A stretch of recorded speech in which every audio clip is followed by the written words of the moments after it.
this might not actually be called the penguin problem.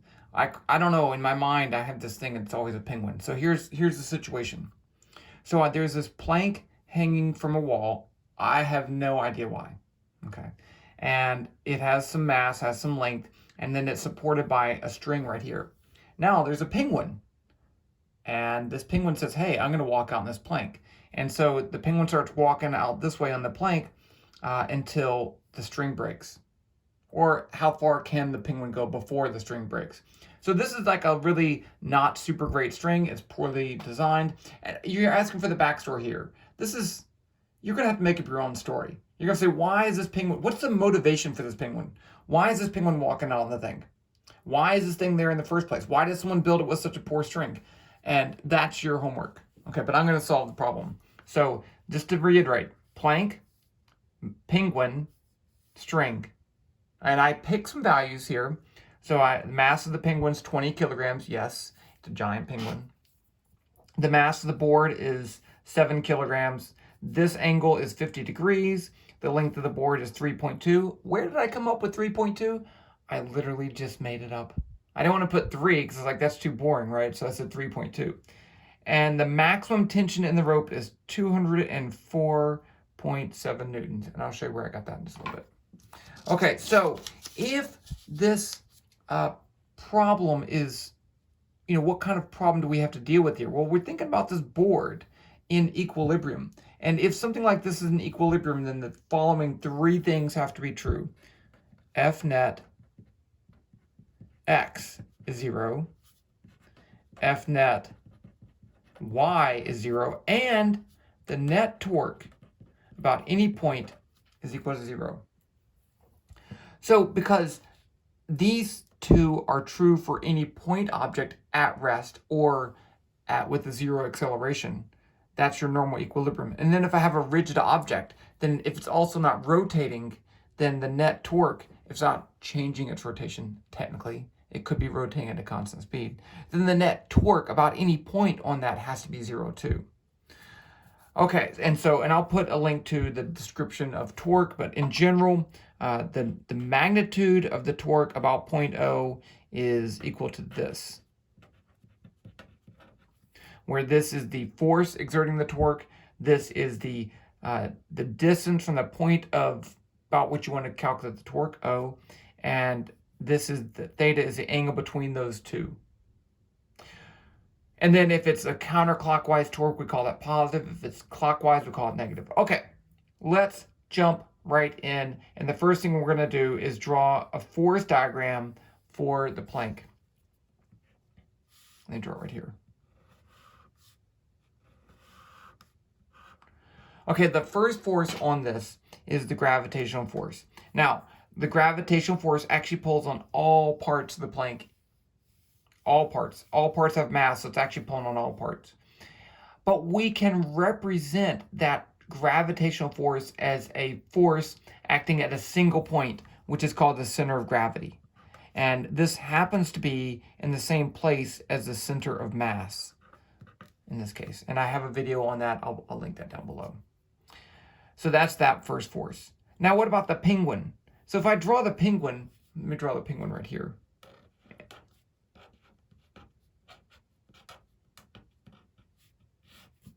The penguin's at rest too. So the penguin has a downward gravitational force, mpg, and then an upward force from the plank. These two forces have to be equal in order to make that penguin at rest. But if the plank pushes up on the penguin, then the penguin pushes down on the plank with the same force. So there's a downward force on the plank from the penguin that's going to be equal to the opposite of this force, normal force. But opposite of that force is equal to the weight. So I'm going to cheat and write this. mpg, that's the mass, that's the weight of the penguin. The weight of the penguin is not acting on the board, okay? But this is equivalent to the weight. It's actually the force of the penguin pushing down. And everyone does this and no one ever says why, but I just want to make clear that that's not the weight of the penguin. It just happens to be equal to the same magnitude as the weight of the penguin. Okay, now what about this force? There's a rope pulling over here. Now, ropes do something really important in that they can only pull in the direction of the rope. So I have this force right here, T, and that's that angle theta. And then finally, this pin right here, I put a little pin. The pin can actually do two things. It can push the plank that way, and it can push the plank up. So I'm actually going to put two forces. I'll put it right here. I'll call this N1, and then I'll call that N2, because they're kind of a normal force. You could call it whatever you want. Okay, now I'm going to write down the three equations. I'm going to put these three equations with these forces, but it's going to turn out that you don't need to do that. But this is the way you should approach the problem anyway. You should approach the problem by just drawing all these things anyway. You can't be expected to know the answer before you do the problem. Okay, so don't think, oh well, I saw someone do it and they just jumped right to this last. They knew this trick. You know, it's not about the tricks. Okay, so let me put my diagram right there. So let's write first the net force in the x direction. So what forces are in the x direction? Well, I have, let's call this x and that y. So I have this force N1, and then I have a component of this tension. And if I look right here, let me draw this because it's easy to forget. That's my x component, and that's my y component of tension. So that's Ty, and that's Tx. So if I look at this as a right triangle, then the x component is going to be cosine of theta times t will give me the x component. Okay, so here I have F net x is going to be equal to N1 minus t cosine theta equals 0. So remember, these are not vectors anymore because I'm dealing with the x components, so I don't have to worry about these as vectors. Okay, so that's that. Now what about the y direction? F net y is going to be equal to this force N2. There's the y component of the tension plus t. Now that's going to be equal to the vertical component, the opposite side, so it's going to be sine. So t sine theta. And then I have these two weights added together. So it's going to be, I'm going to write it as plus mp plus mb times g equals 0. Now you'll notice right away, what am I trying to solve for in this problem? I'm trying to find this distance s. Well, I can't solve for s in this equation because it's not there. I can't solve for s in this equation because it's not there. Well, now I'm going to need another equation, and that's the torque equation. But I have an option. Where should I pick my point? The answer is it doesn't matter. But again, like many things in physics, you won't see the best choice without making mistakes. I'm not going to pick the wrong answer because otherwise this would go on, the math gets really complicated. But let me tell you, if I pick this point as my point about which I calculate torque, then these two forces exert no torques because they're at the point of rotation. So I don't have to have N1 or N2, which I don't know. If I pick this force over here, this point, I could do it. Okay, and then I wouldn't need to know the tension. But that's only one force, and I actually know that force because I'm trying to find the point where t is maximum. So if I pick this right here, I would have to use these equations too to solve it, and it'd be pretty complicated. If I pick this point, then I'm only going to have one variable I don't know, and I can use this only one equation. And these won't even matter. So let's pick this point. So the net torque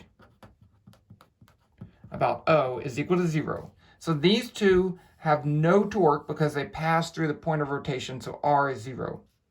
This one is going to be a counterclockwise or clockwise torque. Well, if I have my board right there and I'm pushing this way at that point, this will make it rotate clockwise, so that's going to be negative. So then the distance from the point to the force is S. There's a 90-degree angle between them, and the force is mpg. So I get negative S mpg. That's the torque due to the penguin. Now the next force is this right here, the weight of the plank. that has a distance of L over 2 because it's halfway. And it's also clockwise, so it's going to be negative. So minus L over 2 mass of the board times G. Finally, I have this tension force. So here I can use the distance from this point to that point where the force is L. And it's going to be a counterclockwise torque, so it's going to be positive. So plus L, and then I can use T for the tension, which I know, and then the angle between them is theta, so I get the sine of theta. And that has to equal to 0. Now, in this case, what am I trying to solve for? I know theta, I know T, I know L, I know G, I know M, mass of the board, I know the length, but I don't know S. So I'm solving for S. So let's add this term to both sides, and I get S MPG equals negative L over 2 MBG plus LT sine theta. Now I divide both sides by this. I get S equals negative L over 2 MBG plus TL, I missed those, that's fine, sine theta, I switched the order. All of that divided by MPG, and that's it. So that's as far as we can go. Now I can put in my values for L, mass of the board, mass of the penguin, G, and the maximum tension, and I get, I've already done this, and I'll link the code down below. S equals 2 meters. At that point, the tension in this is equal to the maximum tension. So if it goes any further, it'll break. Okay. Remember, I'll put this down below, force of constraint. I'm writing this so I won't forget. So the tension is a force of constraint, and that means that there's no one single value for tension. If the penguin moves less than 2 meters and the tension is still 204.7 newtons, then this will not be in equilibrium. As the penguin moves to the left, the tension needs to decrease in order to make the thing still at equilibrium. Okay, this 2 meters is where the tension is actually equal to that. The greater the penguin, the further the penguin moves, the greater the tension in the cable. And so this also brings us to something else. How do we kind of parameterize the whole situation? How do I make it so that I can find the tension as a function of S? That's really what I want. So you could plot this, make a graph, but I'm going to show you how to do it in Python because I like to do that. And so how did I get this number? Because it's kind of weird. I didn't know, okay? And if you were writing a test question, this is what you'd have to do. I'd have to pick some of the values, and then I put the penguin at 2 meters and solve for the tension. And then, because that's what I wanted the answer to be.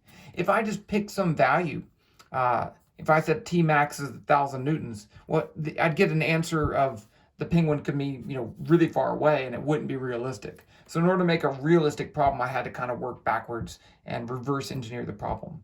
But, okay, so I'm going to put some links down below for some other videos that hopefully will be useful for you. I will also post a video on how to make this graph of the tension as a function of position for the penguin, and then hopefully you can play around with that. Talk to you guys later.